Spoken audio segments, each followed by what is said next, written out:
Hello guys, welcome back to my channel. In today's video I'd like to teach you everything about accessories and the Soulstone. We're gonna focus on accessories for the first part of the video, and then later on I would like to talk about the Soulstone because I need to make you understand that it is one of the most important pieces of equipment your character has access to, and I want to talk about it because I see that really many people, new players to Lost Ark, don't seem to understand the importance of a Soulstone or how it works. I will tell you everything about it, and I will give you tips throughout the videos about accessories and the Soulstone. First of all, let's talk about these. Accessories serve four purposes in Lost Ark. Number one, they contribute to your item level. This is my item level right here. If I take one off, it drops. Second one drops as well. The second purpose of an accessory is to give you magical defense.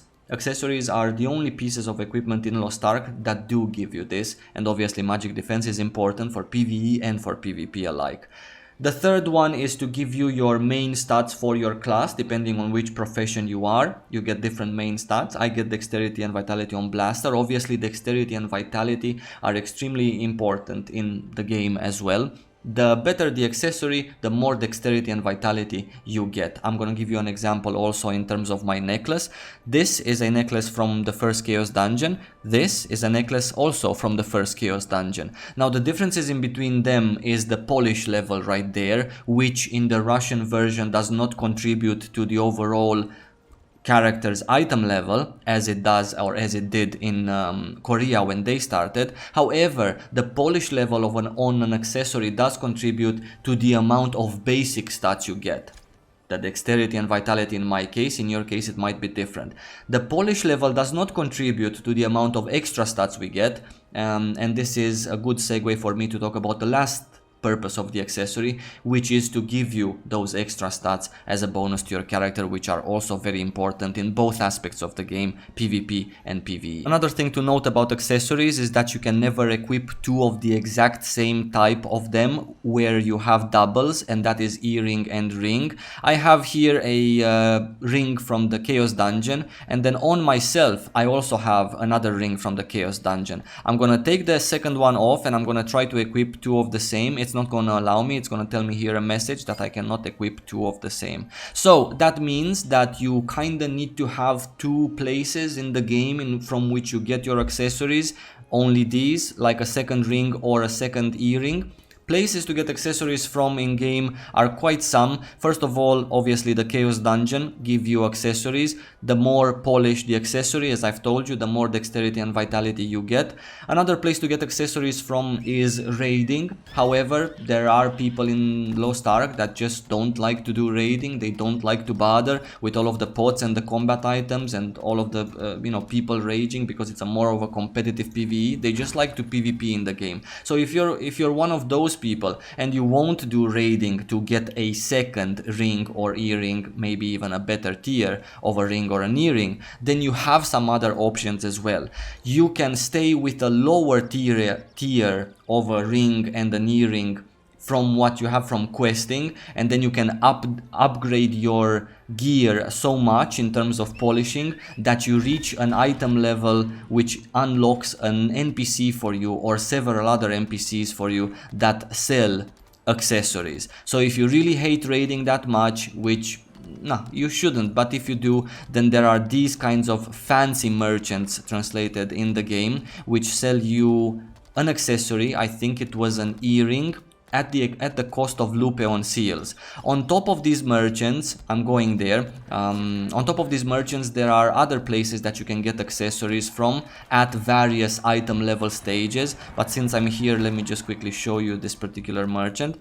In jewelry tab you need an item level of 380 in order to purchase this ring. Now 380 is not that hard to reach, to be honest, but you do need to upgrade your armor and weapons to polish it so much that you actually get to 380 before you can purchase this ring. Another piece of accessory that you can purchase from a merchant is here on the Mokoko island. In the Mokoko village there is a merchant, I think it's this one right here, which sells you, I think this one was an earring, in exchange of cashew seeds which are not that hard to get, but it requires you some time. I also believe that the Black Teeth merchant, she sells another accessory at a specific item level again, that you need to exchange her personal currency for it. And here on this island, whenever this is gonna be available in Russia as well, there is a merchant that will sell you another accessory at the cost of pirate coins. The last place that I can think of for you to get an accessory would be this dungeon on this island. Don't take my word for granted on this one. I haven't tested it out myself in Russia. There was an accessory here on the Korean version. The first tier of this dungeon you can do at item level 330, and then the second tier I think it was 420, or was it 440? You have a chance to get an accessory from there as well, but I haven't done it here in Russia. God knows they've changed so many things to the Russian version that I just cannot repeat everything that I've done in Korea all over again here, right? A few things you can do with accessories is after you get them, you can visit the change stats merchant and change the stats on them the same exact way as you do on weapons and armor at the cost of shillings. I'm not gonna go into how to change your stats and so on and so forth. You guys already know this part. I've talked about it in many of my videos. The second thing you can do with accessories, and this only applies to rings, is visiting a seal expert merchant. They have this kind of a North Pole star icon to them, and then here you have an interface in which you can only work on your rings. You can add seal effects to each of your rings. Now, seal effects, what are seal effects? They come from seal books like this one right here, and they are just extra perks that your character can have. They don't work in PvP, but they do work in PvE, and some of them are absolutely amazing and very important to have for your character's progression and how good you're gonna feel on that character. You right click the seal book and then you apply this seal to your account in that sense. Now, seal books work like this. Some of them you just need one book in order to acquire the effect. This effect stays permanently on your account, and you can apply the effect at your leisure anytime you want to any ring, right? And there are seal books like this one that require 5 books in order to unlock this actual seal book. You need 5 books to unlock the first level of this, and then you need more, and then you need more, and then you need more up until you unlock the 3rd level. There is seal books that require 20 of the books to unlock the first level, the first stage of this one, and there is some that require to have 100 of those books farmed. Luckily for you, seal books are tradable, so you can buy them with gold from the broker, from other players that want to sell them or that farm them, because that's their life in Lost Ark, right? There are some mediocre effects for seal books, like for example this one, you get it for free even. It's not, I wouldn't call any of them bad. It's good to have some seal books on your rings, but obviously the ones that you really want, the ones here that you only need 3 of, right? This is the spicy bit of seal books, so I definitely advise you to go through them. There are seal books for a variety of content in the game. There are seal books that help you here, there are seal books that help you in the raid, there are seal books that help you with your crafting, and so on and so forth. There are seal books that are class specific seal books. You should definitely go through these and look at these effects. They are absolutely super nice, and yeah, something to grind for in Lost Ark in that sense. Now, when you change your ring and you have already a seal applied, I'm just gonna do it so I can show you guys how it looks. When you change your ring, the seal obviously stays, the seal effect stays on this particular ring, so you just need to apply it again. The seal book and the fact that you have a seal on your account does not disappear in any way here, right? Cool. After you have a seal, it appears here. Now everyone, when they inspect you, they can see what seal you're using, what seal effect. That was everything for accessories, guys. I hope this is clear enough. They're very simple and easy to understand, very important pieces of equipment.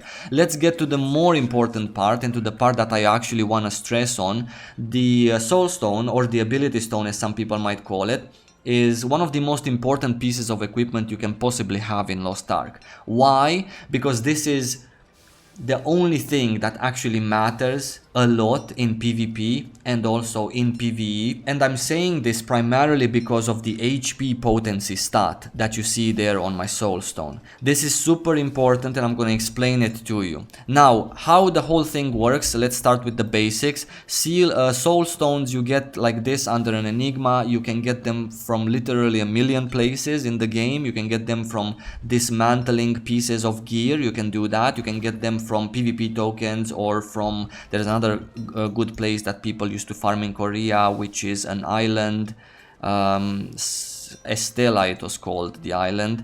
This one, Land of Shooting Stars, translated here in Russia. If you farm here the shooting stars, which are for free to farm, you don't need anything special, just your time, then the merchant on this particular island exchanges those shooting stars for a variety of nice soulstones. So there are ways to get them. There's a million ways really. You just play the game and you get them in your bag. They are a consumable in Lost Ark. They are not a luxury item in the sense that you can just have these two that I have here and then you're good to go for the rest of your life. Now these soulstones, how they work is they start at various levels. There's level 30 soulstones, 40 and 50. The more level the soulstone has, the larger the HP potency. As you can see on myself, I have an HP potency of 558 because that's a level 50 stone. The other one, which is a level 30 stone, has an HP potency of plus 18. Now there is also level 50 stones that have a larger HP potency pool, much larger even. There's soulstones that have 1k HP potency. There's soulstones that have 1.6k HP potency. What this HP potency means and why it is the most important stat on your soulstone is because it is a multiplier of your HP. Let's start working on one of these ability stones so I can show you what I'm talking about. You visit an ability stone reforger which has a diamond icon on the map, and then he unlocks a UI for you in which you can work on these stones. Now here you have 2 blue stats and 1 red stat. How it works is a nice RNG system in which you start off with a success rate of 75%, which means that if I click this button, I'm going to possibly, 75% chance, possibly get more in my subdue stat. If I click this button, I could get more in my speciality stat. Now, if I click this button and I succeed, because I have quite a high chance of success, then this stat gets deducted from my character. So, to understand the whole basis of this, the most ideal scenario is one in which you get only successes here in the 2 blue stats, because these stats grow and you want to have them as much as possible on your character, and you get only failures on the 3rd stat so that this stat never gets to be deducted from your character. For the purpose of the video, I most likely will succeed with 75% chance, but I'm gonna start here so I can succeed, so you can see. It minused my critical by 11 points. Now my success rate dropped from 75 to 65.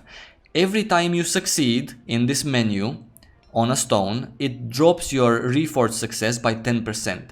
Every time you fail here, it increases your reforged success by 10%. So now with 65% chance, the game is asking me, do you still think you're gonna succeed or fail? I think I'm gonna succeed, so I do wanna put a point in here. I put a point in here, I did succeed, my reforge rate is 55 and it gave me 14 speciality. And then I put another point with 55, I failed, my reforge went to 65 but I failed as well. So this is how it works until you finish the whole stone, after which you can equip it on your character.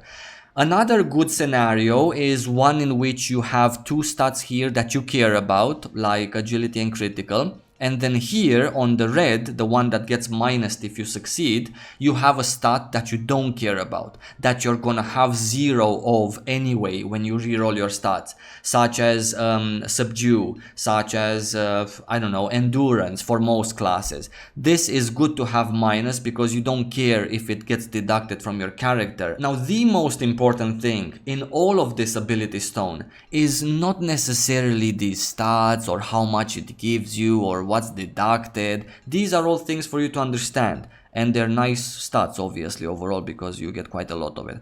But the most important thing is the HP potency on this stone.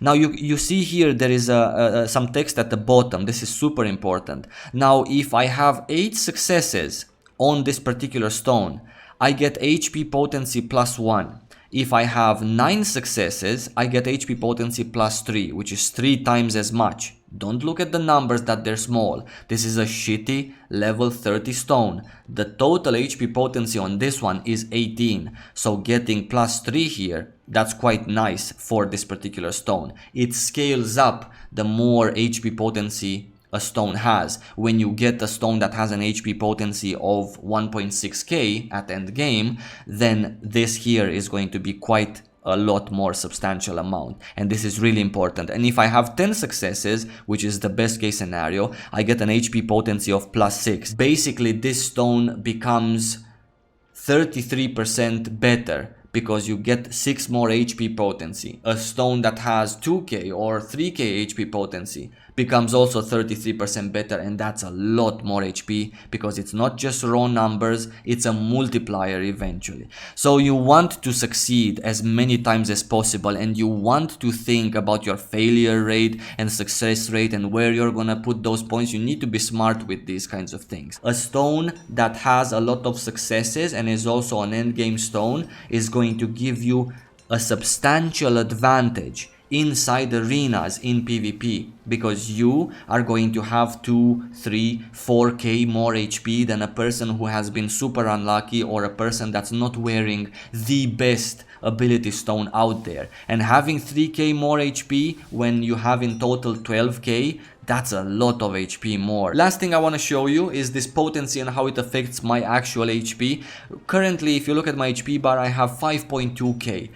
with a stone that has 558 potency. Now if I equip this stone that we just worked on with 18 potency, I'm not gonna get 530 less HP. I'm gonna get a lot less because, as I said many times, it's a multiplier. I'm getting 3.8k compared to 5.2. That's a difference of 1.4k HP. If you think about that in percentages, I'm not gonna give them to you because I don't wanna boggle your head with this, but just saying, think about it and you will understand how important it is and how much percent of my total HP at level 50 does one of these stones, better or worse, give you. Super important item. I highly encourage you guys to take care of your soulstone and to grind for it, because you will feel an enormous difference in PvP and in PvE as well. And that was everything that I wanted to teach you guys today about accessories and soulstones. If you have any other questions, if I've forgotten something, I love it when you guys tell me in the comments below. I love your ideas, by the way. I don't get to say thank you enough to you guys for ideas, for telling me things, for showing me things as well, for sharing your opinion about the things that I ask in my videos. So yeah, if you have any other questions about accessories or the soulstone, please let me know in the comments below. Very happy to answer as much free time as I possibly have. I'm gonna see you guys in just 2 days from now. I will wish you in the meantime lots of love, stay safe, and take it easy.